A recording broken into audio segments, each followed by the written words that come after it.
model where teachers are so intensely focused.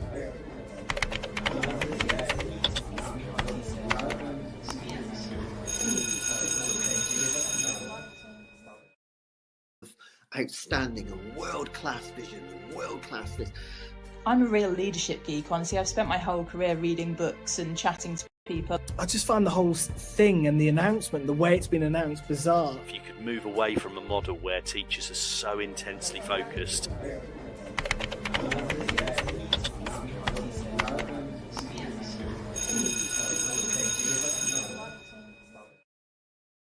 Outstanding and world-class vision and world-class this.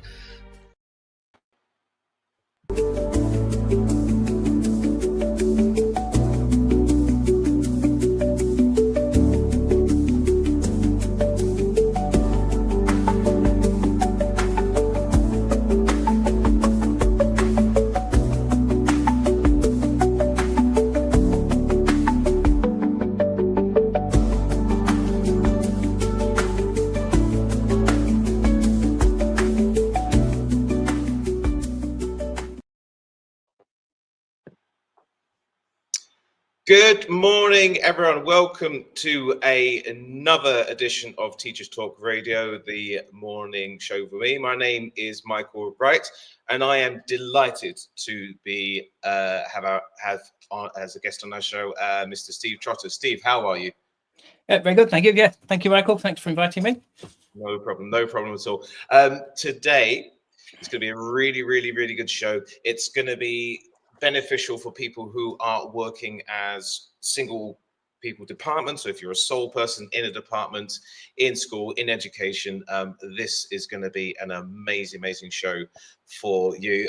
But before I begin, I just want to give a brief introduction to our guest, Steve, today. So Steve currently works in a larger performing arts department with two other music teachers, which is also linked, I believe, to another 6 or a team of 6 spread across 4 other secondary schools. So a large faculty indeed.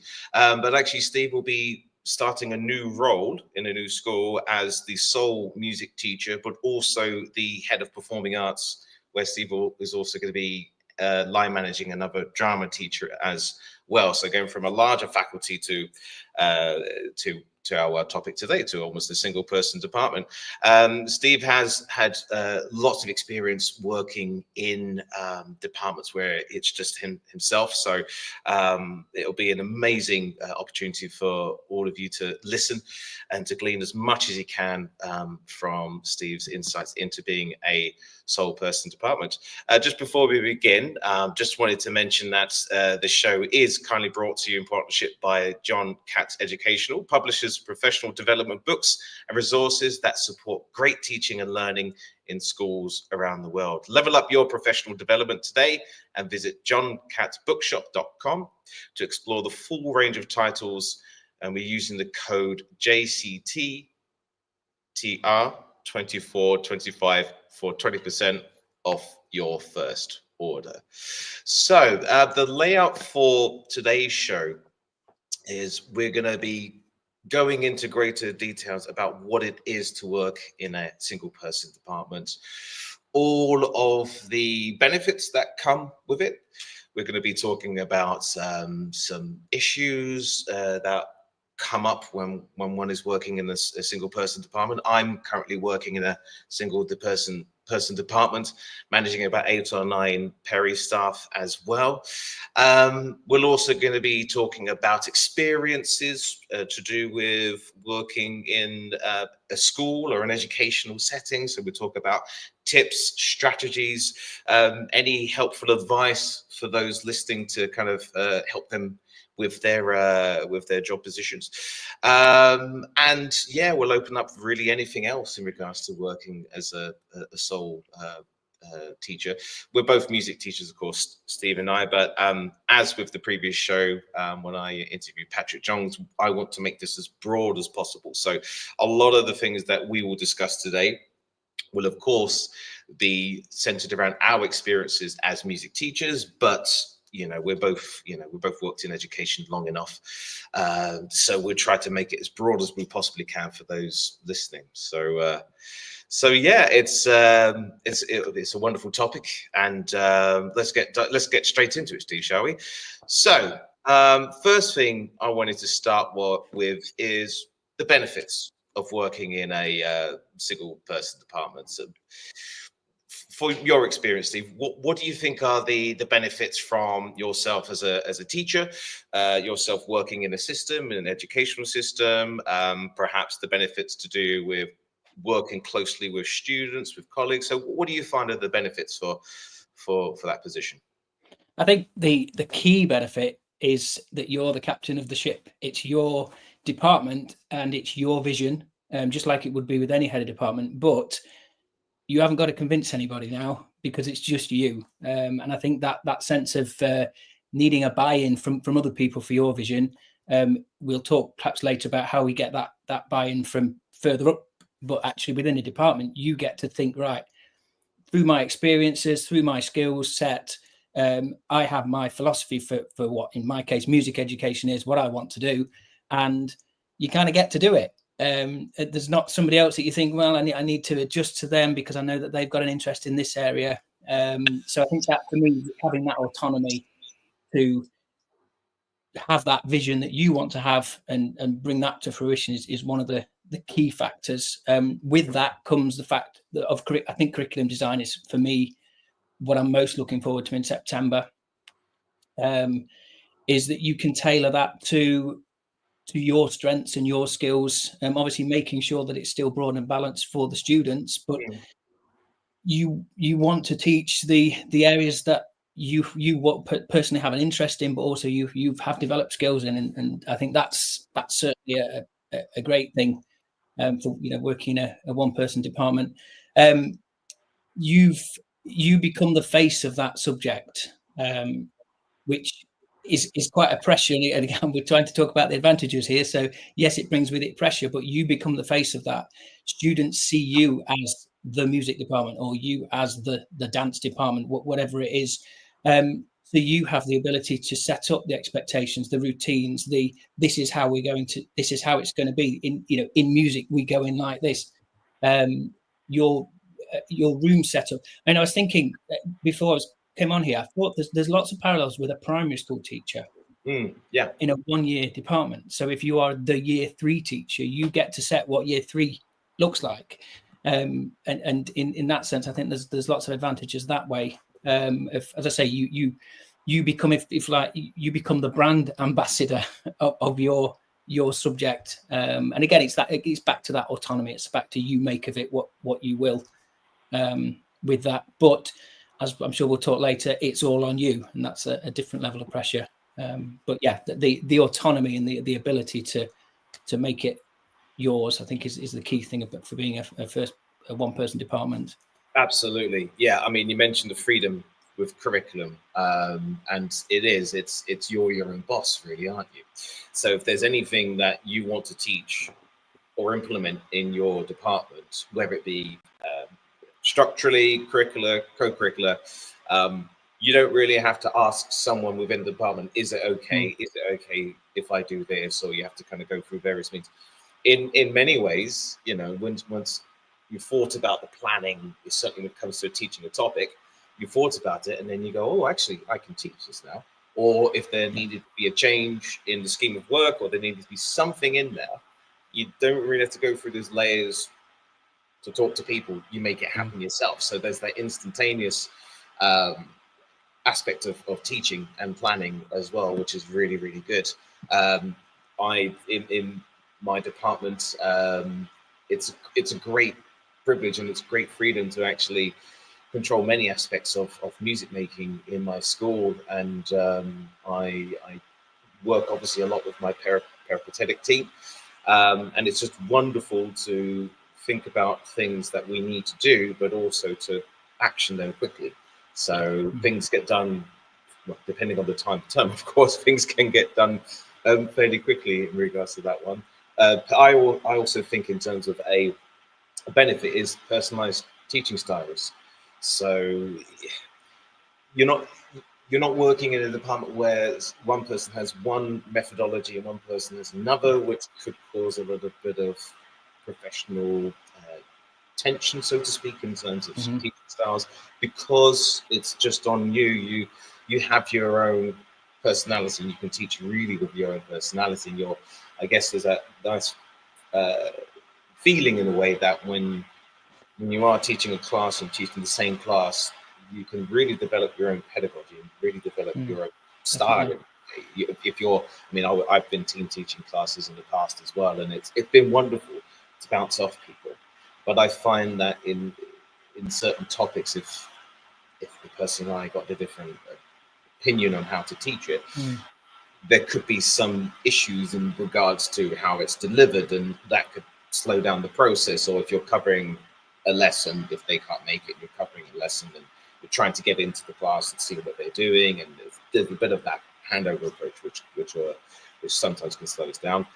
You mentioned the stronger student connections. I mean, that's amazing. Being the face of a subject is really, really, really powerful, and I find that my students, because there's no one else I'm working with, I find that my students, I have that. I'm the face of music in here, so everything music does come back on me, which is, as you mentioned, it's got its, its issues in there, which will follow on after this. But at the same time, it's also wonderful when things go really well, and you're able to attribute that success not only to what you do as a teacher, but you can also attribute it to the team that you work with.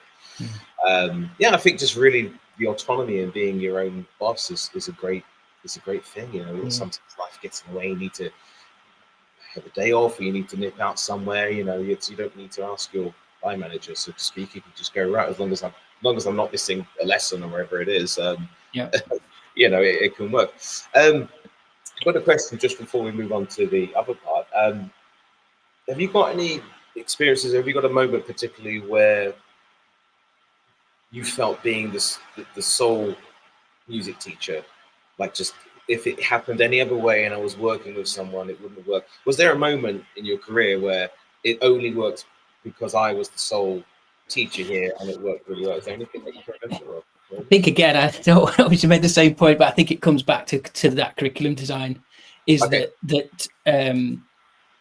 So there's particular music technology programs that I know, so that's what we brought in. We brought in those music technology programs because and I think we all do that. Whichever one, if we're Mac or PC, we prefer one or the other, don't we? And what we know best. So that's what we brought in, and I put a music technology in that school was with that particular program. Where I'm currently working, they're using a different system, and it's like, I don't know where the button is for that. I don't know how to do that. And I think it's that's really useful. There was no other teacher, so there was no sense of, we've got a new program in, we need to do some CPD with the team. I am the team. I knew that. So that's that was really quick and easy to do. As you say, it often wholesale changes that a department would take several weeks to do, or even months to kind of plan that change. It's not needed. So I think definitely that the ability to know that you can change stuff nice and quickly if and I say that school, the fact I could get that software, it was just nice and quick and easy. But it also meant that it was a pleasure to teach, because you weren't, I think sometimes, particularly with software, you can be that 2 pages ahead of the students, and you always get that student that's can skip a few pages and puts their hand up and says, "Sir, can you tell me how I can do this?" And you think, well, I know this program can do it, but I don't know how to do it. Whereas you've got something you're more familiar with, it's much easier to do. Yeah. That's a good choice. A good and something that, as I say, couldn't be done with more than one in the department if they didn't know that system. Of course, yeah, of course, and then you have to spend time teaching that person. If they're not au fait with the processes, then it's extra time on yourself to go out to teach, which is obviously not a problem. But which we all are time poor. In certain parts of the year, we're extremely time poor. That time that you really could do with doing X, Y, and Z has to be spent on teaching this program. It all adds up. So we'll move on to the challenges then, some of the issues that face us. I mean, there's obviously things that come to mind from my experiences working as a sole music teacher at my school. Big one, I think, for me is isolation, which I have certainly felt many times here. Workload as well has been another factor in terms of some of the challenges that I've faced in my role.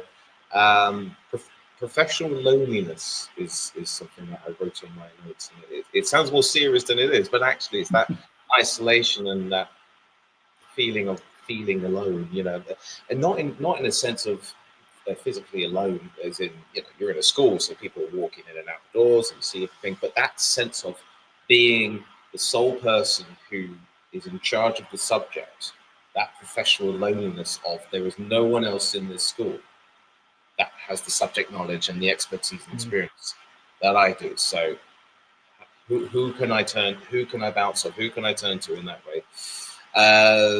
That leads into lack of collaboration, if you will, but also the pressure. There's there's pressures in there. So what do you, from your experience, what do you highlight, and what do you think is pertinent in terms of the challenges that you've got? I think that isolation is a definite one. I think it's to have a clear awareness of it, that's a potential. And I think too, as I joined this new school, I'm on a wing, or one bottom of a corridor where lots of music departments are, so they can make lots of noise, which is great. But it does mean, again, often the music department is separate on its own, even more isolating.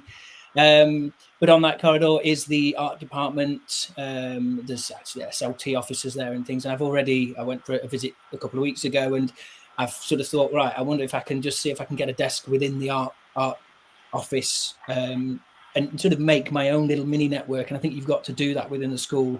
There are other single person departments who are going through the same thing, and actually maybe a network of small single person departments would help, because you're all going through the same things often. I mean, I was thinking about when a school wants to put in place some whole school change, you might start with some whole staff CPD, and some staff meetings where it's the whole staff, and then it's break off into departments and talk about how you can implement this within your schemes, and I'm not going to go off and have a disc, obviously the work's got to be done, the consideration, but I'm not going to go and have an argument with myself about this. Actually, could school leaders be thinking, well, who are our one-person departments? And okay, so these subjects, we're going to put you together. You might be in completely different areas and different sort of within faculties or whatever, but you've all got the same thing to do. And actually, you need that person to ask you, well, why are you thinking of doing it like this? Or have you considered this? You don't need to be a subject specialist to ask that question. So I think finding that isolation, you've got to be aware of it. And I think you've got to have strategies to get over that. Even if it's in the morning, you don't just walk to your classroom and turn on your computer and you're sat there, for the rest of the day. You've got to have time to step out. I mean, less and less schools, I don't know your school, don't know if your school has one, but staff rooms are less and less. I think modern schools don't tend to have one hub space where staff meet. So it's finding those offices or that, that kind of thing to have that adult connection, I think, because it'd be very easy to come into school as a one-person department, come in, do your thing and leave. And, it's important that you don't, that's a recipe for disaster, I think, eventually, as you isolate yourself. Other challenges, I think it's all on you. While that's, it was great to be the captain of the ship. If the ship's sailing wonderful, that's great. But if the ship's going down, it's just you. And I think that accountability weighs heavy. And it's finding, and we'll perhaps talk about networks away from school a bit later on, but it's you don't have those people to bounce off when you've got that tough class to crack, and I'm trying to deliver this particular way, but they're just not getting it. How are you doing it in your class? I haven't got that person to bounce off there. And I think that's a tricky one, but again, one that you need to find that, there are ways to, and we're even more connected than we ever have been. in terms of our ability to connect with teachers outside of our school. And I think that's where you certainly as a single person department, you've got to do that. We'll perhaps come on to talk about that later. Yes. And I think in terms of isolation, I mentioned earlier about having that vision. You've got that vision and you haven't got a team to buy in, but that's not to say that you haven't got to have buy-in from your school, and you absolutely have. And I think that, you'll be line managed probably by a member of senior leadership team or the head teacher. And I think it's your job as a sole department to really share and really sell that vision and get buy-in from the leadership team, because it's just you. If you're not going to. I know I say it's a game, but you're not going to win at that game if it's just your lone voice and these big departments. You need to have that seat at that table of your SLT. Absolutely, I get it. I understand why he's doing this. I understand why this is having an impact on other lessons. Or I understand, you might be growing your instrumental and suddenly you've got 100 students, 200 students doing instrumental lessons, and little Johnny keeps coming out of maths once every half term because we've rotated these things and the maths teacher's not happy. And the head of maths is banging on the table, but the SLT is there backing you because they get it. They get your vision. And I think that's as well a way of not feeling isolated, because you've got buy-in from other members in there. Yeah, I think that last point is absolutely crucial to anyone who is in a one-person department who needs to have that success and have the forward momentum in order to make their subject thrive in any school environment. And I mean, it's interesting, I made similar notes to you. So one of the ones I highlighted in red was who would fight the battles for you, and that mention of having a seat on the table of the SLT. Who will fight the battles for you? It's well and true flying the flag for your subject, but if it's just like you said, if you're the lone voice and you are coming against the wave of the whole school, parents, everything, it is an absolute recipe for catastrophe. And to have SLT, other heads of department support, or at least understanding an SLT buy-in and support, it just makes everything so much more easy, because that way you're not having to fight multiple battles to speak to the head of maths about why Johnny is missing that that particular lesson where they're out of whatever it is, of whatever subject. And then if they don't get that battle, then you've got other, maybe SLT saying, well, why are they doing that? Why can't you do this? And you've probably got the backing from the parents who are saying, oh, Johnny keeps missing this. And then before you know it, you've got 4 or 5 agencies which are basically messaging you at various points saying what's going on. And that's that big issue, really, isn't it, of being a one-person department, is that I need a bit of help here because I'm getting everything thrown my way.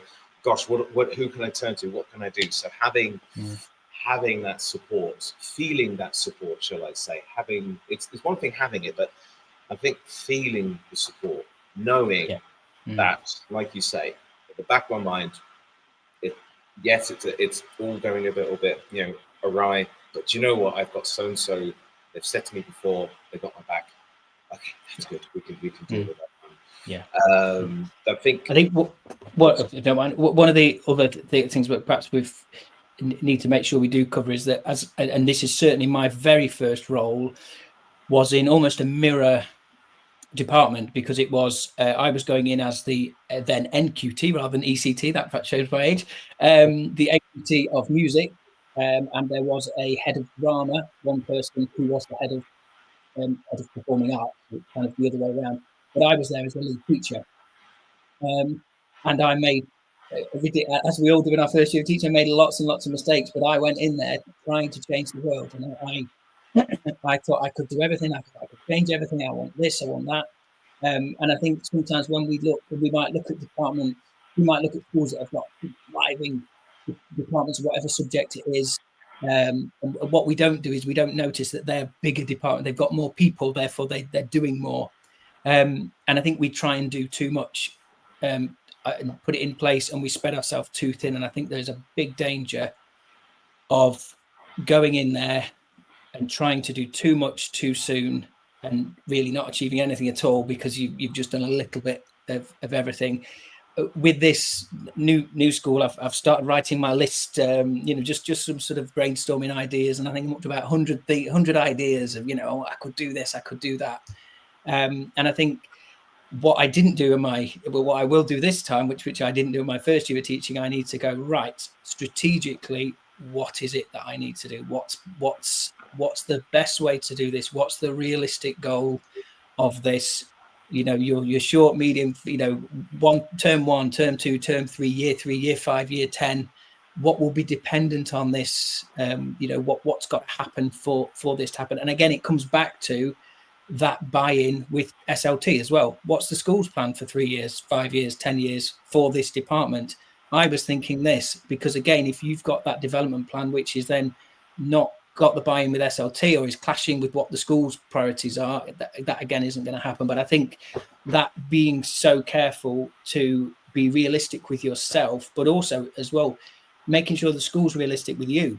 So if again, at that whole school staff meeting, they say, right, we want X, Y, Z happening in departments next week, you can there's 3 different strands to this, and you can have the 3 different people in your department can take each strand, and then you go as a sole person, you go, hang on a minute. And so I think it's making sure that schools are mindful that you can't do everything, and that you are going to have to learn to say no, which is something I am not very good at.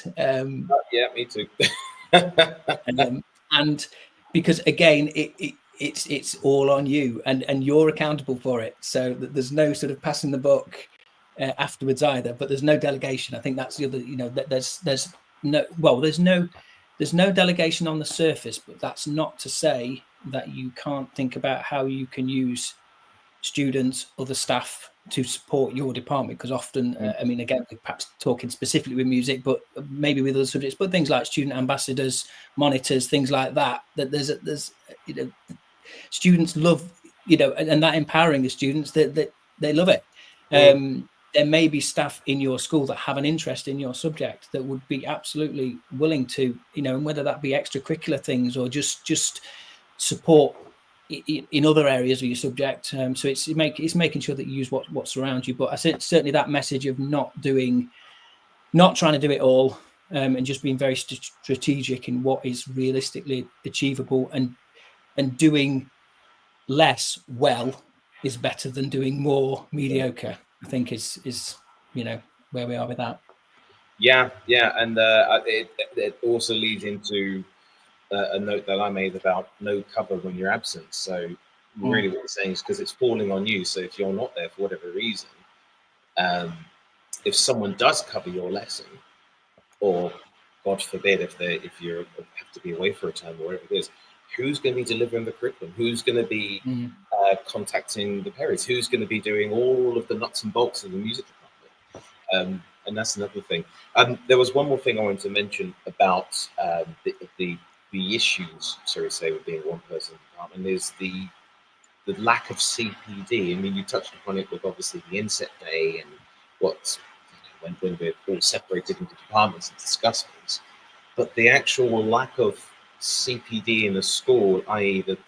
the training that one needs in order to keep on top of their practice and that's a big thing as well, because certainly for other subjects, I mean, for something perhaps more obvious and more widespread in terms of English, maths, science, there are plenty, but for other subjects, very, very difficult to have, I would say, a meaningful CPD program that actually generally benefits the sole person in charge. I mean, what's your thoughts on terms of how you're very good with that? I think that is definitely something that you need to consider, and I think it's that taking ownership of it. And it's unlikely that the school are going to put on a CPD just for your subject. As a smaller department, Are you going to be released for courses more regularly? Perhaps again, I think that's it's a conversation. I think you need to be, you're that it's going back to that captain of the ship idea. You need to have a good understanding of what you need, and you need to go and get that, whether that be that you've got to go back to SLT to get that, or you've got to actually be part of those networks away from school with other schools. I mean, I'm joining, and this is maybe more pertinent to others that are one-person departments within an academy trust, that you've potentially got. I mean, I think the one I'm going to has got more than my current one. Has got 10 or 15 secondary schools. So that's potentially 10 or 15 single-person departments. And I am aware that there are formal groups. There are various systems that are set up that they can have that, but also the informal. I'm sure there's a WhatsApp group for the music teachers that are all into single person departments, and I think it's making sure you've got that, and then that openness of sharing resources, sharing ideas. I think being released to go to other departments and things like that. I think you've got to fight for it, and you've got to fight for it on a subject level. So it's not well, you've had a lot of CPD, or you've had this, or you're asking for 3 days. Well, yes, but geography that's got 5 teachers have had 7 days. So that subject has, and it's on a subject level, I think. And again, it comes back to the relationship, doesn't it? And the school's understanding. And it's where that robust development plan and that robust, well, why do we need this? Well, this is why I need to do this, and this is what it will bring. It's as long as that's clear, then I think you've got a good case and a good argument. But the fundamental thing is, I think you need to be taking charge of your CPD with this, because it's not going to be brought to you as a one-person department. Yeah, absolutely fair. Absolutely fair. Just before we move on to the next topic of navigating bigger departments, I just wanted to take this chance to promote our Chalk and Talk podcast. So if you are looking for another great education podcast, and there are plenty out there, do check out Chalk and Talk with Anna Stokey. Anna is a passionate advocate for evidence-based math education for students of all ages. On her podcast, she talks about everything from effective teaching methods to how-to guides for teaching math facts, tips on evaluating research shows, claims. She really does bring on brilliant guests on her podcast, researchers and policymakers, and discusses issues which are directly impacting teachers and students. So Chalk and Talk is for anyone interested in education. Find it where you can get your podcasts. So that moves on to, we're talking about the issues, and we're talking about the positives and the issues here. So how about navigating bigger departments and school dynamics? So what the question is, what can the sole departments do to really navigate all of the dynamics of being in the school, and really, like you mentioned, advocating for our subject, things such as getting overlooked for school planning or resourcing, having to fight the corner for your subjects, and also competing with subjects that have teams and visibility. My apologies for anyone here who work in a games or sports department, but from my experience, you are an army, and you come in, infiltrate brilliantly with the amazing things that you do for sport. But for the little ships like us, who's tried to fight the wave of sports, it becomes increasingly difficult to kind of claw back the students in this one. So I guess we'll start with navigating the dynamics. So what could a one-person department do in terms of advice and tips? What could they do to, let's say, beginning of the term, and it will start with a bang, and they probably want to recruit more students for music lessons or clubs, quite. So what could that, could be for a music teacher, but it could also be for other subjects. What could that teacher do at the table of SLT, contacting parents? What can they really do just to say, hi, we're here, we're brilliant, please come to us? What can they do? Yeah, I think it boils down to trying to get some presence within the school. and looking for ways that you can get that presence with, in a sense, that without burning yourself out. So it doesn't have to be you doing it all the time. So things like year group assemblies, yes, you can go into them, and that's great if at the start of the year, and then that's something I've done before, and it's been successful.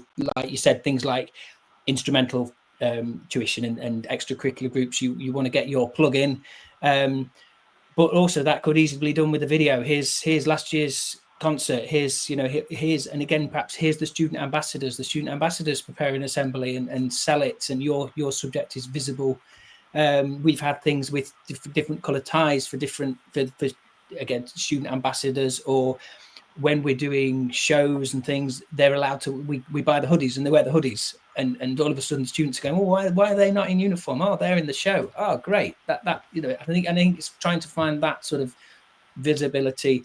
Most schools are on social media. There's often, this history group went out to visit this place, this sports team, or back to PE. PE often monopolize. There's often pictures of the netball team won this, the cricket team won this. I think it's finding, and it doesn't need to be big. It can be just an interest. You're doing a games music topic, let's say, and you take a picture of a student that's working on their composition for games, and that's interesting. That's of interest. And that gets sent. Perhaps you have a media team within your school, your trust, or whoever controls that social media. You say send it. Can that get sent out? And so there's immediately things. There's a presence, and I think that's, you've got to try and magnify yourself. You can't do it yourself, though. Again, it's getting back to that, just being realistic, that you can't be the person that's running around, doing everything. But I think that gets you before you've even started, because that person potentially is thinking, well, you're only a little department, you don't count as much as my big department. Whereas you've already got that presence, you're having that whole school. I think that it's that whole school impact. If you can have some whole school impact, you gain that value. I think that's it. Yeah. So I think that visibility, that presence, again, yes, you're the face. Don't hide away in your department. Be that person out there, and make sure other staff are seeing that. Get staff to your concerts. Get staff, put that pressure on form tutors. Say, right, we won't say Johnny, we'll say little Jenny is doing in your, she's playing her flute in the concert. You need to get there. And all of a sudden they start to go, see what this department's doing. And then you start to get buy-in from other teachers then. I think that's, for me, it's that.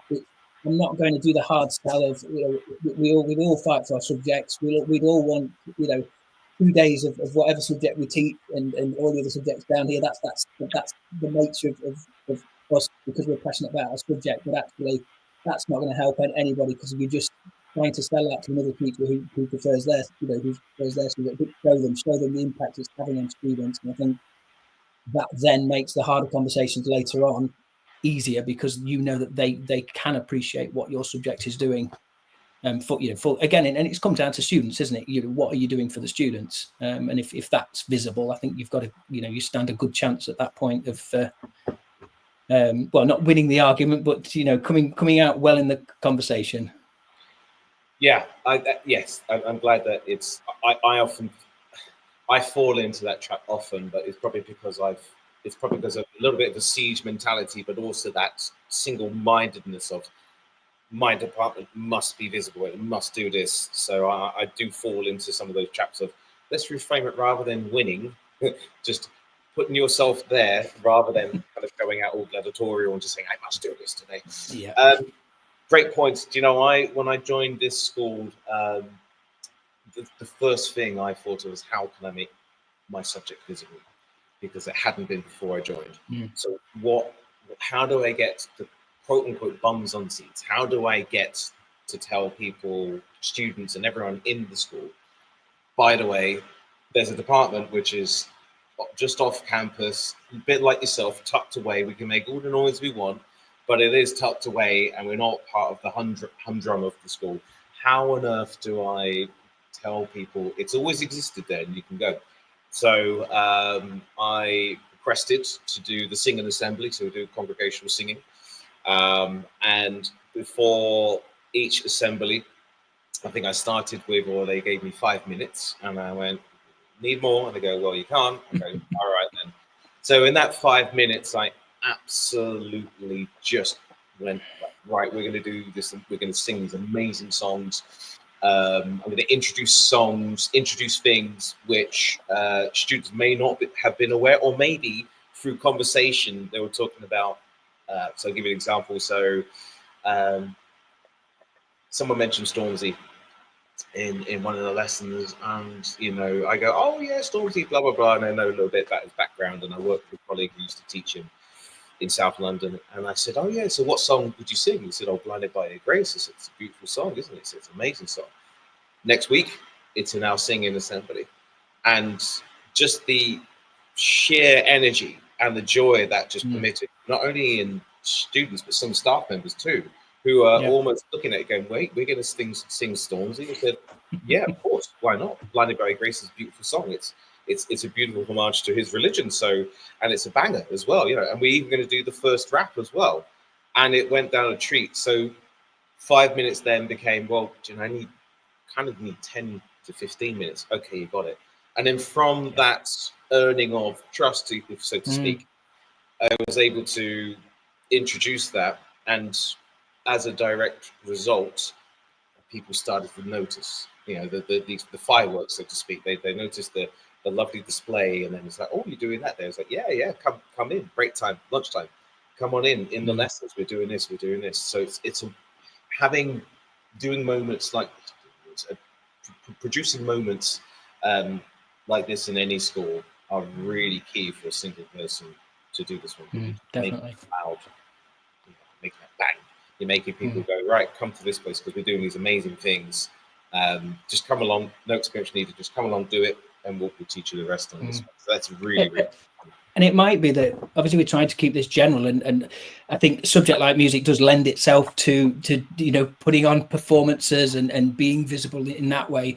But even if you're a subject that, let's take maybe a subject like philosophy, which might be, maybe it's just taught at Key Stage 4, so you are you're a one person department, and actually your key task is getting those year 9s understanding what your subject is. Then it's things like when we have lots of national days, is there a National Philosophy Day? I'm sure there probably is. Could we have a Philosopher of the Month? Could that go into, form tutors, assemblies and things? And it's, again, fighting your corner that way.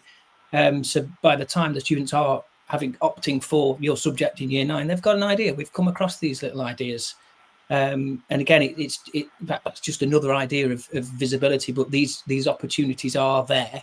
Yeah. And I mean, you mentioned displays as well. And I think that's, again, not displays just within your department, but other opportunities around the school for displays of things. It's just trying to find those little pockets of visibility, and little and often, I think, is the way as well with that. Yeah, perfect. And it just reminded me of a wonderful story I had of our history department in my previous school, who was not necessarily one person, but quite small in significance, and they were just struggling to get the buy-in for people who wanted to come in. So their head of history introduced something, I think, in either PHSE or form time, and like a little 5-minute funk type question, and it worked a treat. And me as a form tutor at the time, I got it, and I wanted to do everything I possibly could, and we did the activity. And within maybe about a term or two, this teacher had extracurricular lunchtime clubs. They were students who were a lot more visible in terms of showing their appreciation and a knowledge of certain historical periods. And I think that's the thing, when you are a one-person department, it's that reliance and that faith and trust in your colleagues to go, look, I know you're massively busy, but if I can help you out, could you just I'll plan it. Could you just do this for me and give 10 minutes of form time, give 10 minutes of this? You won't have to do a thing. I can even come in and do it. If you can ask your colleagues, almost advertising or teaching your subject by proxy, isn't it? Like, can you do this? Can you do this for me? And little and often, you chip away at it, and before you know, students are starting to really engage with your subject without actually having any direct input, like you must do this is a big thing on sign. They're actually learning about and getting that enthusiasm for the subject. I think the bankers would call that leverage, wouldn't they? They'd sort of say, well, you can, and I think that perhaps another tip is if you're going to get other teachers to deliver something, it's got to be good. And it's even if it's a 10-minute short activity, don't throw something out there that's mediocre or is difficult to, it needs too much subject specialist knowledge. Make it good. Again, it's that little but quality. Is because it's that buy-in, and again, maybe that comes at a certain point once you've been visible for a little bit, and you've got a little bit of buy-in from teachers already, so they know when it's coming. That's that subject, that's going to be a good one.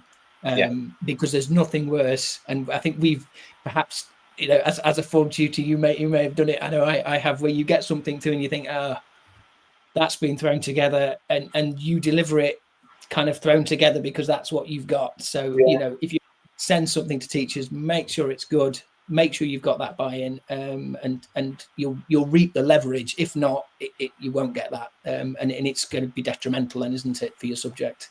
Yeah, that's true. It goes back to my previous chat with Patrick Johns about improvisation, and luckily enough, I like to think I'm a fairly good improviser. So if I do have something a little bit hodgepodge or thrown together, in my mind I go, right, well, I can't read it like this, so okay, right, and then I'll just create something, and hopefully it won't be total dross. Just want to take this opportunity to advertise the TTR newsletter to our listeners. It's a weekly newsletter. Have you subscribed to our weekly newsletter? Yes, that's what it says. It's called Soundbites and Insights, and it's delivered to 10,000 educators a week. It contains a curtailed section for stand-up show, for 4 stand-up TTR shows from the week, exclusive discounts and exclusive offers from our sponsors. If you visit our website, ttradio.org/newsletter, you'll have more information on that. So we're talking a lot, aren't we, Steve, about what we can do as sole teachers in the school. We talk about energy, we talk about the thought processes, we talk about almost having to navigate around the system. We talk about advocacy for SLT, for parents, for other colleagues. We talk about being the face of the department. But that comes at a cost, because we're human and we have finite energy and life gets in the way. And all of these things, as you may be aware, work on paper, but we're dealing with schools. Schools are complicated. Schools are sometimes difficult to navigate. Schools can be absolutely frustrating. So inevitably, there is going to be issues of well-being, of mental health, maintaining energy, burnout. I'd like to make this last proportion on focusing on sustainability, motivation, and more importantly, taking care of yourself. I'd like to cover tips, advice that you have from your career about how do you maintain and manage the energy throughout term time so that you're able to give your all or 100% of whatever you have. How do you live, I guess, with that pressure of being on and being the face? What strategies do you employ to make sure that the role and the responsibility don't become too overbearing on them? And also, how do you recognize the limits of yourself? And how do you let people know of your boundaries? And how do you let people know, like you mentioned earlier on, steady on, there's only one of me, you know? How do you do that to not only protect yourself, but also just provide a little bit of that insulation in the department to make sure that we're doing loads, but hey, you know, I'm fighting this myself. What do you tend to do? I think that's definitely a big issue. I think where I'm at the moment, we're in quite a big office. We've got a big team. We spot when someone's not quite having a good day, or there's something not quite right, or we know about each other, we know what's going on in personal lives, and we can pick each other up. We can, whether it's making that cup of coffee and just dropping in at the start of the lesson saying, and they just go, yeah, I needed that, or I'll go and take the register, just go and have a few minutes, and someone will notice that of me as well. And again, it comes back to that isolation. You need to make sure that you've got that person. Who is that person that's going to go, are you sure you're all right? Because you don't normally look like that, or you don't normally say that, or that, and someone that will just spot that. And I think it comes back to what we talked about, making sure that you're not isolated. I think that's really, really important. And I think you've got to be hyper aware. I think we are more aware of mental health now. But I think we're all, certainly I am, we're guilty of soldiering on when really there's often warning signs early on. We've talked about that direct line of communication, understanding with whoever is line managing the subject. And I think that's important, that relationship is strong, and that you are able to say, and there's an understanding of, I am struggling, or no, I can't do that now, or no, and also it's not to reset targets, to reset, well, I was going to do it like this, but it's taking longer than I thought, therefore I'm not going to put this in place this time, or and I think one of the things just generally, and this is perhaps applies to teaching as well, there's some things that you need to spend a lot of time on, and there's some things you don't need to spend a lot of time on. And often we are guilty. Well, I am guilty of spending a lot of time on things that I enjoy doing, I like doing, making pretty things, or creating some nice resources, or some lovely backing tracks that they're going to sing to, and I'll take hours on that. But then I'll, you then might neglect other things that you think, I haven't got enough time to do that now because I've spent too much time doing that. So I think as well, it's managing your time carefully, and having that work-life balance. Outside of teaching, I still work, I still enjoy performing. I work with local theatre groups as a musical director and things. I'm trying to still call myself a runner, or that's becoming rarer and rarer, but hoping to get that back on track. But it's having those... More of a walk out for a... Yeah, well, yes. But I think it's making sure you maintain that. That's for anybody. That's not just a solo department, but having that work-life balance, and having that time, being strict with yourself, really having that time to say, no, this is the end of my working day. I've done what I can do, and it's that sense of it's enough. It's enough. Wherever you get to, I think is that, and it comes back to, you can't do everything. And just, I think, constantly just reviewing, right, where are we, how, and that almost where you might check in with someone else, you're checking in with yourself. How am I doing with that? And I think it's being quite disciplined with yourself and honest with yourself, because we'll all soldier on, but we soldier on at our peril, because it just leads to, as you say, burnout, and then if you end up having to go off, you've got no one to cover your department, and then things just mount up. And it's particularly in a one-person department, it's where people might cover your other roles. You've talked about instrumental tuition and things like that. If you go off, you're coming back to it, and you're coming back to those, those parents that have, my child hasn't had their lesson, or other things. There's no one there to pick that up. So it's more important, I think, that you don't burn out, because no one's going to pick that up. That's going to be waiting for you when you get back, which is a harder hill to climb, I think. So I think really just being very aware of your limitations and realistic, I think is that. Yeah. How best to communicate boundaries and what one could do? Is there, obviously in our environment, we're running around at 100 miles an hour, and you're going from A to B, and then you've got 4 or 5 things that happen in between there, and you're like, I've got to deal with them, and then I've got this, and then how do you kind of show, and in a way show your boundaries to your colleagues and say, look, I will do everything, but at the same time, you've got to understand that. I think it's saying that no. I mean, we often the old classic with in music is that they'll say, right, can I have a full performer? Can I have 2 performers for tomorrow? Some performers for next week. I want this, that, and the other. I want a full concert in 3 weeks' time. Is that okay? No, it's not okay. And it's having, and it sounds harsh, but if other people's lack of planning is impacting you, that's not your problem. So if somebody's come last minute because they haven't thought about this, haven't thought about that, well, that pressure shouldn't be being pushed onto you. And actually, it may take.